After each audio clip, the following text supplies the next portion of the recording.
bienvenue au MILF Club. Aujourd'hui, j'ai l'immense plaisir de réinviter Samra et d'inviter Yami. Voilà, deux copines sages-femmes. Bon, on ne vous refait pas le topo de pourquoi elles sont extraordinaires. Mais voilà, pour nous, aujourd'hui, il était vraiment important de retraiter certains sujets par rapport à l'accouchement. On a eu énormément de questions à la suite du premier épisode. Si voilà, vous ne l'avez pas écouté, vous pouvez toujours aller l'écouter. C'est une bonne base à ce deuxième épisode qui va traiter plus en détail de certains points sur l'accouchement. Moment hyper fatidique de nos vies de maman et de femme, parce que voilà, c'est quand même un moment hyper intense. Et évidemment, ça suscite beaucoup de peur, d'inquiétude, de questionnement, etc. Heureusement, nos magnifiques sages-femmes sont là pour nous répondre aujourd'hui. Bienvenue. Merci Margot. Merci de nous accueillir.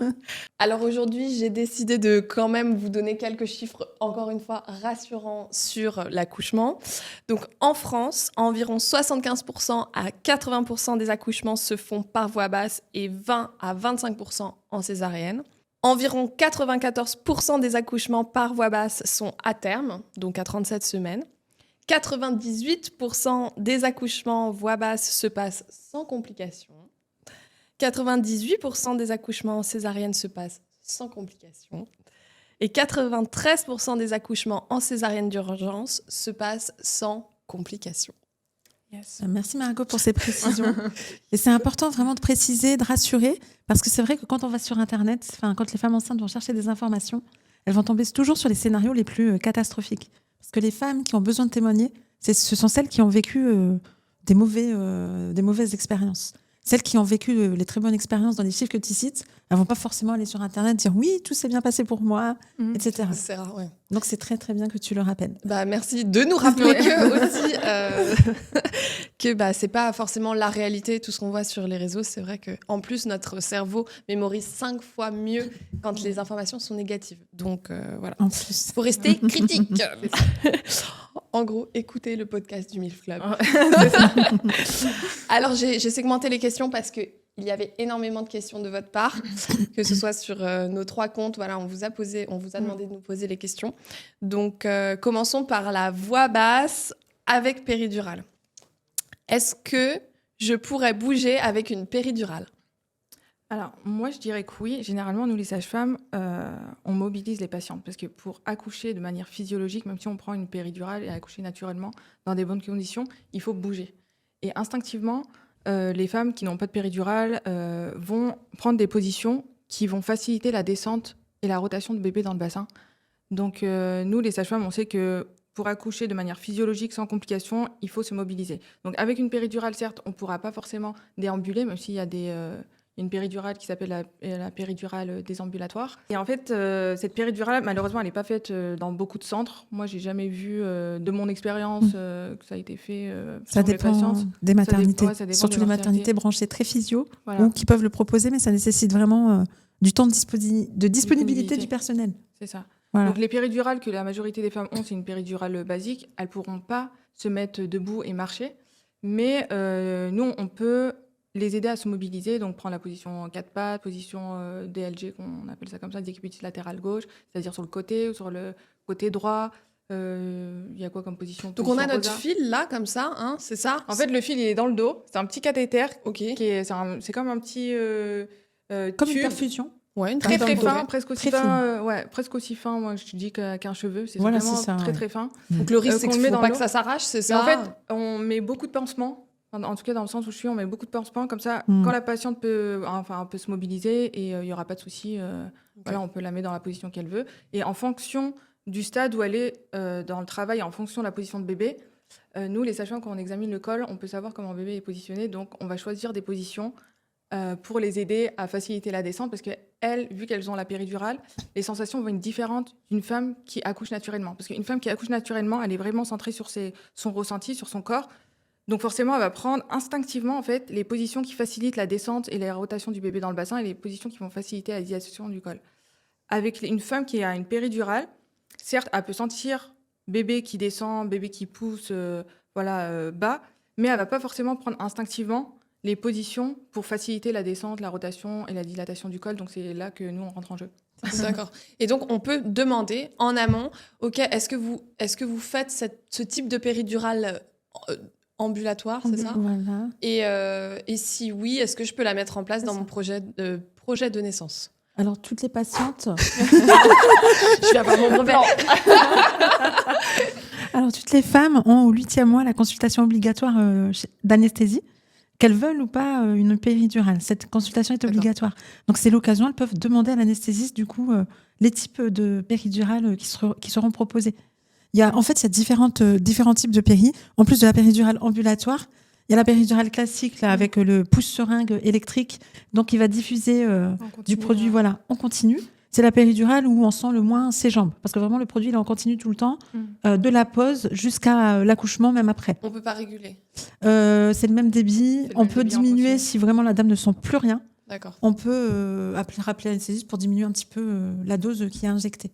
Après, il y a la péridurale PCA, c'est bien ça, où là, c'est la femme qui va appuyer quand elle en ressentira le besoin. Ça ne sera pas poussé automatiquement en continu, mais quand elle va ressentir qu'elle a besoin de... autocontrôle, quoi. C'est pas mal, ça. Ouais. Ça, c'est pas mal, c'est un bon fonction de son ressenti. compromis. C'est ça. Ouais. Laissez-nous un peu de... Et bien sûr, c'est ça.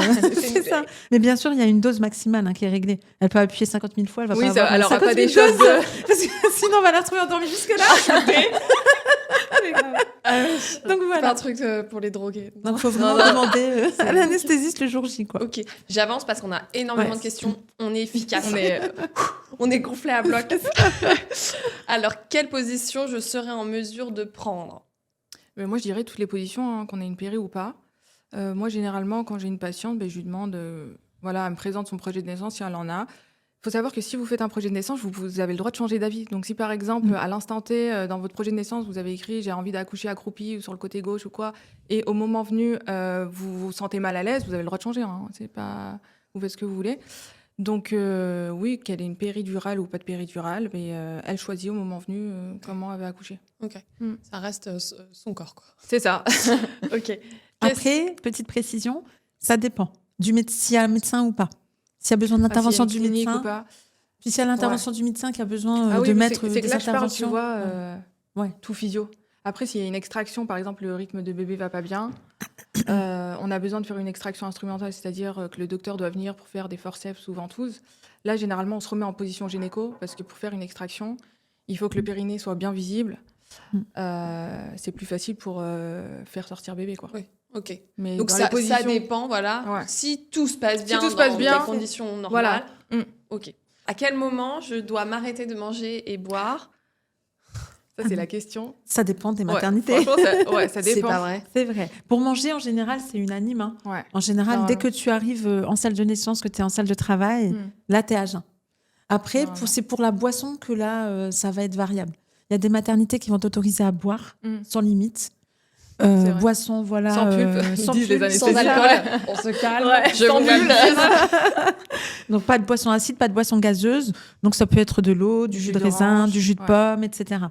Voilà. Après, il y en a qui vont vraiment dire non, ni boisson, ni nourriture. Donc, ça, pareil. Il faut se renseigner. Après, voilà. On pose la question en amont. C'est ça. Mais souvent, les mamans ont peur par rapport à ça. Quand elles sont déclenchées, elles se disent mais si je suis déclenchée, ça va durer 3 jours, j'ai pas le droit de manger pendant 3 jours. Mais en fait, c'est pas ça. C'est à partir du moment où vous rentrez en salle de naissance, et surtout quand vous avez une péridurale. Moi personnellement, je vais dire comment je fais. À partir du moment où elles ont une péri, oui, elles ont plus le droit de manger parce que ça contre-indique en fait la péridurale. En cas de vomi, c'est ça ou de... C'est en cas d'anesthésie générale. Ah voilà, c'est ça. Si jamais elle doit être anesthésiée, c'est ça rentre. Et donc oui, tu peux passer 3 jours sans manger. Non, justement. Elles peuvent manger pendant les 3 jours, sauf à partir du moment où elle rentre en salle de naissance. Mais là, ça contre-indique donc si la péri dure 3 jours... Mais en fait, ça va jamais durer 3 jours. Non. À partir du moment où elle est en phase active de travail. À partir de 3 cm, que là, la péridurale peut être posée. En gros, ça veut dire que là, l'accouchement, il va être dans les 10 heures, 12 heures.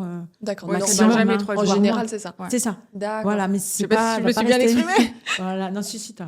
C'était pas le cas pour moi, mais c'était peut-être exceptionnel. Oui. Non, à partir du moment où la péridurale est posée, là, le travail doit avancer régulièrement.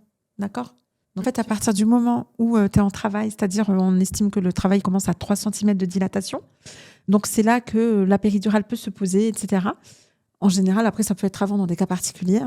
Là, en gros, le col, il doit avancer régulièrement avec la pose de péridurale. Ça doit être minimum 1 cm par heure. Après, il peut y avoir des stagnations. Parfois, ça peut être un petit peu plus long pour se dilater, etc. C'est vraiment au cas par cas. Mais en moyenne, c'est 1 cm par heure. Donc, à partir du moment où tu es à 3 cm, la dilatation finale, c'est 10. Donc, en gros, tu as 7 heures à peu près, plus la descente du bébé, etc. pour accoucher. Donc, ça ne peut pas être 32 heures. Voilà. Ouais. Merci. Et aussi, on peut avoir des sauts de dilatation. C'est-à-dire qu'une patiente qui a 3 cm, au lieu de faire 1 cm/h, elle peut passer de 3 à 5 cm. Ou oui, comme la dernière fois, j'ai eu de 5 cm à bébé en bas, prêt à accoucher en moins d'1 heure. C'est ça, comme ma première, c'était ça. 3 ça à peut 10, arriver. 1 heure. Ouais. Les athlètes, les femmes, la femme est puissante. C'est ça. Ça dépend de la parité aussi, si c'est un premier bébé, un troisième bébé. Enfin, souvent, c'est plus rapide pour un troisième, souvent. Donc, voilà. Okay. Merci. Alors, prochaine question. Après une césarienne, est-ce possible la voix basse ? En fait, ça dépend des facteurs de risque de la patiente et ses antécédents. C'est-à-dire, si elle a déjà eu 2 césariennes, généralement, on revoit le dossier au staff. Le staff, c'est la réunion avec les sages-femmes et les médecins. Et on décide de l'accord aux voix basses ou pas. Donc, généralement, quand c'est un utérus bicicatriciel, la dame elle a déjà eu 2 cicatrices sur l'utérus. L'utérus est plus fragile. Généralement, pour ces cas-là, ces voix basses refus, c'est plutôt une césarienne programmée. Parce qu'il y a toujours une raison, parce qu'il y a des hauts risques de rupture utérine. C'est ça. Étant donné que l'utérus est plus fin, quand les contractions vont arriver, ça va fragiliser, on va dire, un peu plus l'utérus, et il y a des risques que la cicatrice s'ouvre. Et c'est très dommageable pour bébé et maman, en fait. C'est très, très grave. Okay. Après, si c'est une césarienne, généralement, c'est tout à fait possible. On appelle ça les AVAC, AVAC, accouchement voix basse après césarienne. Et tout dépend bien sûr du motif de la première césarienne. Si la première césarienne, par exemple, c'était programmée parce que le bébé avait les fesses en bas et que là, c'est une tête en bas, il n'y a pas de raison qu'on reprogramme une césarienne. Si par contre, c'était parce que le bébé pesait 2,5 kg, que la maman fait 1,40 m et qu'elle a eu une césarienne et que là, le bébé l'estimé à 3,5 kg, ils vont quand même tenter souvent la voix basse quand même. Puis après, ça dépendra de l'évolution du travail. Pendant le travail, si on voit que ça avance bien, il n'y a pas de raison. Et si on voit que ça stagne, que le bébé ne descend pas dans le bassin, etc., voilà, ça peut être une césarienne pendant le travail, tranquillement. Okay. Donc une césarienne d'urgence. Voilà, c'est ça. Okay. Jusqu'à quand je peux avoir une péridurale ? À combien de centimètres ? La date limite, la dilatation moyenne. La date limite. Moi, franchement, des fois, je la pose à 10 cm. Hein. Ouais. En fait, dès que tant que le bébé n'est pas engagé dans le bassin et qu'on va pousser, pour moi, c'est toujours possible. Donc, si la dame, il n'y a plus de col, bébé en voie d'engagement, on peut tenter la pose de péri, mais je préviens toujours la patiente en lui disant que peut-être la péri ne va pas être 100% efficace, parce que pour la pose, il faut environ 20 minutes. Voilà, et après 20 minutes encore pour que ça agisse totalement. Voilà. Donc, si bébé est déjà engagé, c'est-à-dire il commence à rentrer dans le bassin, au total, on a 40 minutes. Il se peut qu'elle ait déjà envie de pousser dès qu'elle se rallonge. Donc, il se peut que la péridurale ne soit pas forcément 100% efficace. Ça ne servait à rien, en fait. Mais on tente. Enfin, moi, je tente toujours. Voilà, et après, si elle veut une péridurale, ouais. Après, si elle est à 10 cm, qu'elle n'est pas du tout en train de pousser, que c'est un premier bébé, qu'on a au moins 40 minutes devant nous, large. Ça se tente largement. Ouais, c'est ça. Et après, les patientes leur dire que si elles n'ont pas eu la péridurale, que c'était leur projet, et qu'elles arrivent comme ça à 10 cm, mais en fait, c'est en réalité qu'elles n'en avaient pas besoin. C'est qu'elles sont très, très bien gérées, le travail. Voilà, parce que le plus dur, quand on demande à une femme qui a accouché sans péridurale, le plus compliqué, c'est quoi ? C'est les contractions, la dilatation. C'est ça qui fait mal. La poussée, certes, ça fait très mal, hein, c'est normal, mais c'est pas ce qu'elles vont retenir le plus. Sur le moment, ça fait très mal, mais c'est très rapide comparé à... Ça dure combien de temps Souvent, sans péri, c'est plus rapide. Sans péri, c'est beaucoup plus moyenne, rapide. Parce qu'elles sentent tout, donc en fait, moi, personnellement, j'ai remarqué qu'on n'a même pas besoin de guider les femmes... pour pousser, parce qu'elles le font instinctivement, minutes, en fait. C'est ça ? Alors, c'est très, très variable. Ouais. Avec ou sans péri ? Là, on parle de sans péri, là. Là, on est avec péridurale. Ah, avec péridurale. Avec péridurale, ça dépend si c'est un premier bébé, si premier bébé, ou en moyenne, accouché. 30 minutes à peu près, minutes en moyenne, premier bébé. Après, c'est pas 30 minutes de poussée intense, c'est en fait 30 minutes, c'est-à-dire que en fait, on fait pousser les femmes que pendant la contraction. Donc la contraction, ça dure 1 minute, elles vont pousser pendant 1 minute, après elles ont 5 minutes de repos. Ensuite, il y a une autre contraction qui va durer 1 minute, et c'est là qu'elles se mettent à pousser 3 fois pendant la contraction. Donc en fait, quand on calcule, c'est pas 30 minutes de poussée, parce que souvent les dames ont peur de ça. C'est ça, 30 minutes, je suis en apnée. Ouais, voilà. Il y a des phases de repos. Il y a des phases de repos entre les poussées. Après, ça peut être 10 minutes aussi. Hein. Ça peut être 5 minutes. Des fois, on n'a même pas le temps temps de mettre les gants. de mettre les gants. Donc, globalement, c'est entre 5 minutes Voilà, et 30 minutes. voire plus parfois. Ça peut être 40 minutes, voire 50 minutes. Ouais, des fois, on peut se laisser du En temps. fonction du poids du bébé, en fonction de la parité. La position aussi du bébé, c'est important. Ouais. Ah ouais. Si la tête, elle est en bas, bien fléchie, etc., ça va vite parce que la tête, elle est petite pour descendre. S'il a la tête comme ça, c'est autre chose. Vers les étoiles, C'est fou, votre métier, c'est fou. Ok. Et c'est quoi les risques de la péridurale? Dernière question sur la péridurale. Les risques qu'on voit le plus, mais ça reste quand même assez rare, c'est les brèches. Les brèches, en fait, on va dire, c'est quand le cathéter est mal placé. Et donc, quand il a été trop loin. Il a été trop loin. Ça fait une fuite au niveau du liquide céphalorachidien et ça entraîne en gros des maux de tête. Donc les femmes qui ont une péridurale et qui ont une brèche vont se plaindre de céphalées qui ne passent pas, ni avec le paracétamol.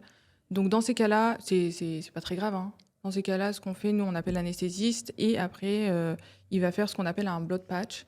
C'est un pansement de sang. Donc il lui fait une prise de sang, il va injecter son propre sang à elle dans son dos et ça soulage généralement. Ou sinon, il utilise la caféine. Voilà, et après, elles sont soulagées. C'est tout Après, ouais. Et après, les femmes, elles ont souvent peur du handicap, etc.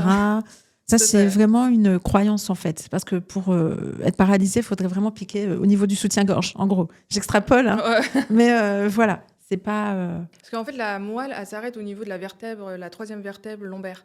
Et l'anesthésiste pique plus bas. Donc, en fait, il va piquer au niveau de la colonne où il n'y a que du liquide. Voilà. En gros, pour faire simple. Donc, il ne va pas toucher la moelle épinière.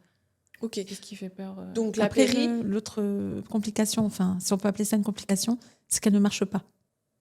C'est que la péridurale soit posée et que ça ne fonctionne pas. Ça existe. Ça peut arriver, ouais. Ou que ça fonctionne que d'un côté. Que ça soit latéralisé. Et c'est rare ou c'est fréquent? C'est pas fréquent, mais ça peut arriver. C'est pas fréquent, ça peut arriver. Mais souvent, quand c'est latéralisé, c'est parce que la patiente... En fait, quand on installe la patiente pour la péridurale, souvent, c'est en position assise ou elle est allongée sur le côté.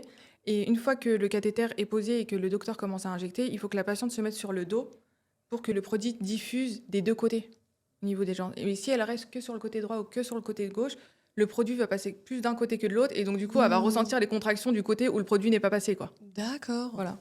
Et après, généralement, pour résoudre ce problème, on la met, on la bascule du côté où elle sent les contractions pour que le produit passe bien. Et si ça continue, que c'est toujours d'un côté, on rappelle l'anesthésiste, des fois, il va juste tirer un peu le cathéter. Ouais.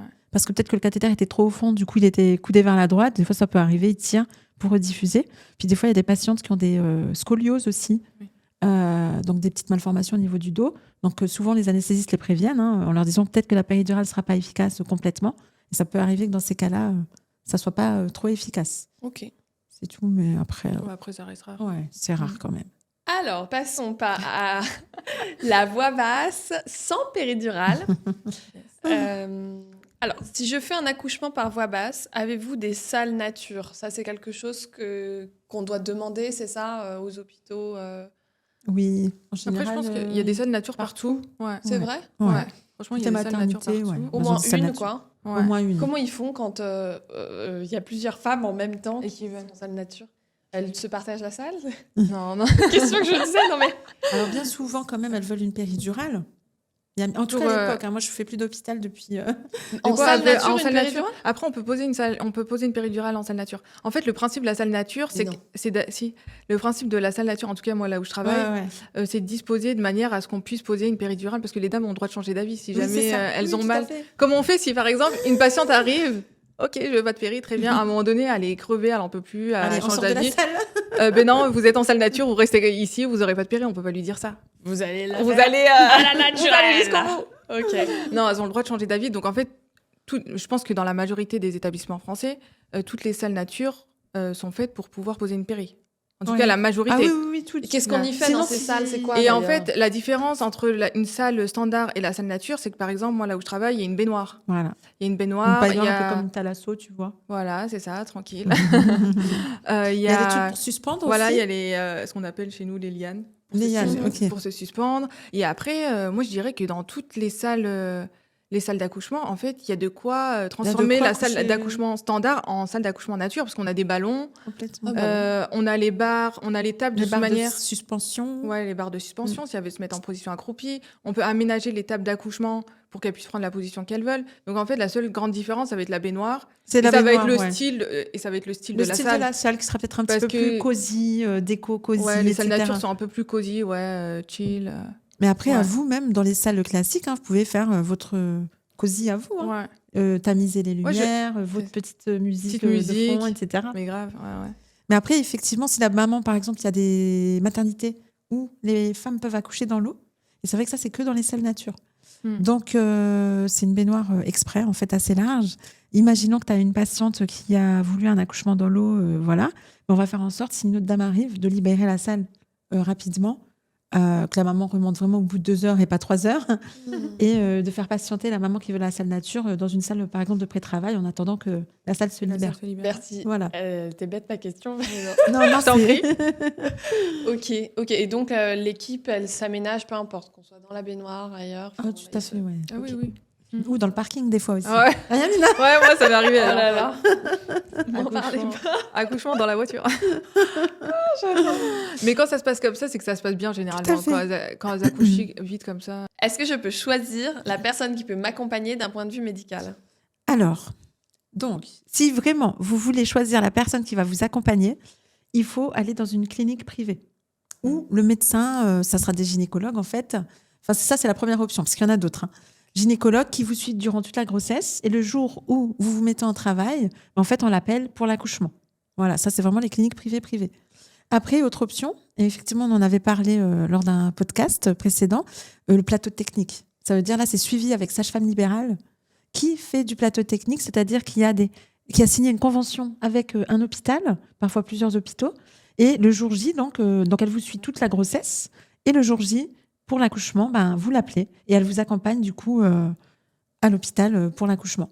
Voilà. Et puis en collaboration avec les équipes qui sont sur place. Tu fais ça, toi? Non, je fais juste à domicile, Ok. pour le moment. Après, Et puis après, l'hôpital juste, public, après, faut juste savoir, pour les plateaux techniques, à partir du moment où on rentre dans la patho, Ah c'est oui, oui. souvent l'équipe de garde qui reprend la relève de la sage-femme. Parce que la sage-femme de plateau technique, elle est là pour suivre un travail physiologique.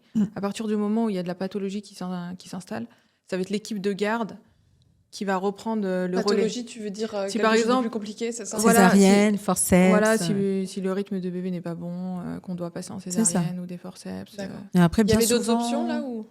Après, bien souvent, la patiente la sage-femme, même si ça vire en pathologique, elle peut rester souvent Oui, pour oui, accompagner après, la reste. patiente. Mais c'est maintenant, après, c'est la responsabilité voilà, c'est de la l'hôpital, quoi. Ouais.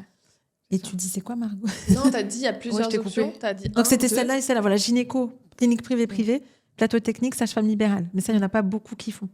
Après, quand on est en hôpital public, Ouais, on choisit pas l'équipe qui sera de garde. c'est ça. Donc c'est juste ça l'inconvénient, mais généralement on est cool. Et option 3, à domicile. À domicile, À domicile, voilà. c'est ça. Tu peux choisir. Ouais. Là, tu choisis du début Là, à la fin, jusqu'à ouais. après. Je commence à être forte là. Au taquet. Ok. Y a-t-il des techniques pour gérer la douleur pendant l'accouchement? Parce que la douleur, c'est quand même.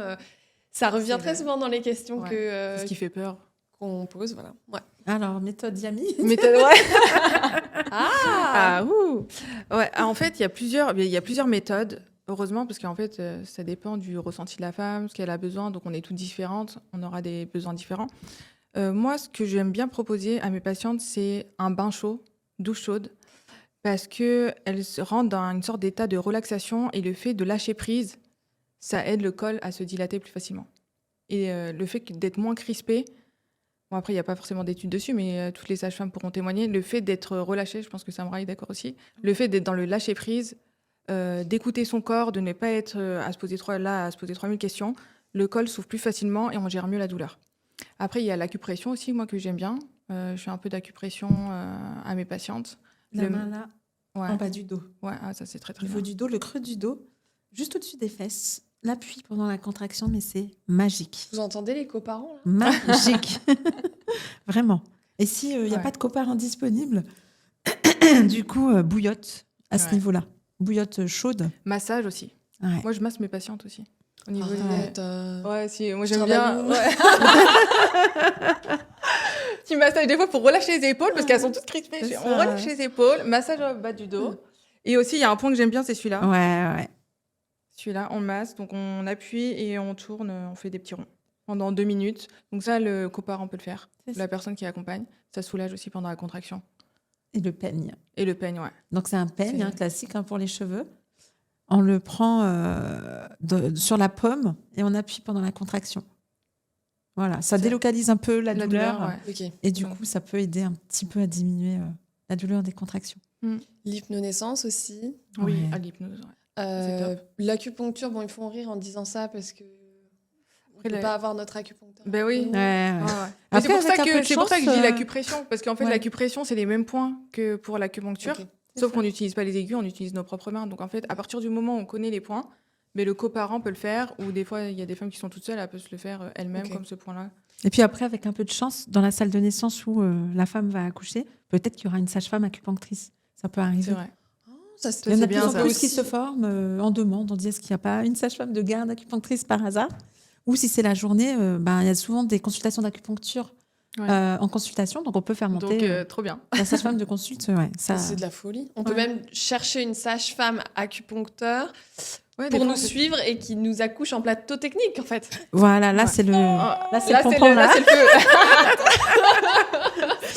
Et moi, j'avais fait de l'aptonomie. Ouais. Et Ça, c'est bien, ça. je tiens à partager parce que ça m'a épargné une césarienne, justement. En fait, mon partenaire a pu apprendre à me faire les bons massages.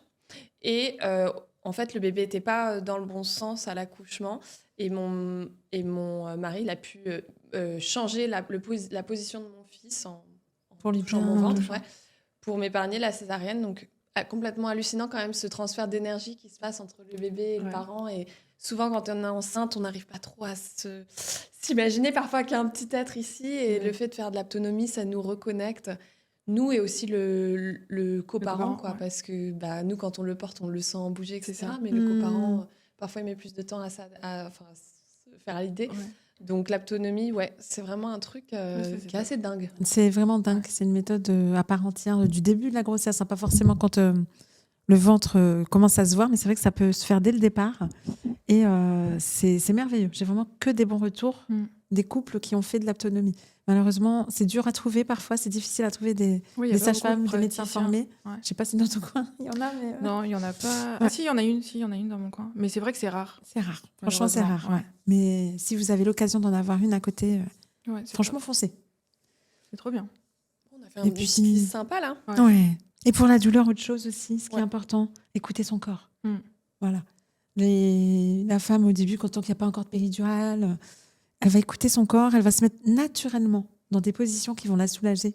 Et ça va faire aussi en même temps avancer le travail. Comme les mammifères, Oui, je dis faut- toujours, ouais. nous sommes des mammifères. On s'y vient. Est-ce que tu as déjà vu un animal mettre bas et rester immobile? J'adore. Ouais, c'est pareil, il faut suivre son corps. Ouais. Et ça soulage et ça aide. Et, c'est important, c'est pour ça qu'il ne faut pas tout de suite se précipiter à l'hôpital dès qu'il y a les premières contractions. Essayer d'attendre au maximum à la maison. Parce qu'en plus, à la maison, comme Ouais, on est tu dans son disais, cocon. de lâcher prise, Ouais. c'est le meilleur endroit pour lâcher prise, la maison. Et si ça arrive à la maison, et ben on se met dans la baignoire et puis comment on fait? On sort le ciseau, le couteau de cuisine. Alors, et- si c'est pas prévu, ouais, rien, tu sors rien. Ouais. Même le placenta peut sortir, le bébé, Oui, il n'y a tu aucun laisses problème. faire. Tu laisses faire. c'est ok. Voilà. Et qu'est-ce que tu fais? Tu sèches le bébé en priorité. Voilà, D'accord. faut le couvrir. Couvrir, Pour éviter les bonnet, hypothermies. couverture chaude. Tu mets les serviettes sèche-linge pour les chauffer. Ouais. Voilà. Il faut Bébé quand en même peau à couper le peau. cordon. Après, T'attends que l'équipe médicale arrive pour. Mais il n'y a vraiment aucune urgence. Le cordon Ouais. nous a beaucoup bassiné avec ça. Pas d'angoisse. C'est- Mais ouais, depuis, c'est ça. arrive. Du tout. Même le placenta, s'il sort et qu'il y a encore le cordon relié, c'est Ouais, pas c'est- du tout un problème. Incroyable. Ok. faut laisser faire la nature, quoi. Faut pas C'est se ça. poser 3000 questions. C'est ça. Mais par contre, tu manges pas ton placenta. Comme les animaux. Non, je rigole. Chacun fait ce qu'il veut. Pas comme les Kardashians. Mais tu sais que moi, j'ai Sans déjà jugement. vu des patientes le mettre dans le mixeur et le manger. Oui. Bah, comme Kim Oui, Kardashian. après, chacun fait ce qu'il veut, mais oui, Oui. c'est vrai que je recommanderais pas parce que moi, je trouve. En Les fait, animaux. eux, ils le le placenta, font il y a parce plein de que- toxiques à l'intérieur parce que c'est un organe qui va Qui va dépolluer, en filtrer. fait, qui va Mhm. filtrer. Donc, voilà. Alors, prochaine question. Yes. Revenons à nos moutons. La péridurale, on peut pas l'avoir à la maison. Non. Non. Bon, bah voilà. Voilà. Question Mais- vite répondue, Margot. Mais on peut changer d'avis, par contre, quand on accouche à la maison. Il y a peut-être des femmes bien qui sûr. flippent et qui se disent OK, Bien on va à sûr, l'hôpital. Tout à fait. Ça fait partie des motifs de transfert. Accouchement à domicile, patiente qui n'en peut plus des douleurs, qui veut une péridurale, on transfère à l'hôpital où elle était suivie. Parce que je vous rappelle que même pour les accouchements à domicile, les patientes sont inscrites à un hôpital proche. Voilà. Donc, bien sûr, et puis ça arrive. Et elles ont une consultation d'anesthésie aussi. Voilà, tout à fait. Tout le suivi, comme si elles allaient accoucher à l'hôpital. Les filles, merci infiniment. Elles ont répondu à beaucoup de nos questions. Donc, merci. Vous avez été fabuleuses. On a passé un super moment. Franchement, c'était top. On peut J'ai pas adoré, prolonger, moi. là. Ouais, c'est clair. Donc, longue vie au MILF Club. Ouais, Et merci à vous pour toutes vos réponses aussi bienveillantes. Et merci Margot Merci pour à toi, l'invitation, Margot. pour tes questions qui ont été très pertinentes et qui, je l'espère, vont aider beaucoup de mamans, futures mamans. Moi aussi, on en a besoin. Bon, Merci, à bientôt du à coup. bientôt. Allez, salut MILF Club.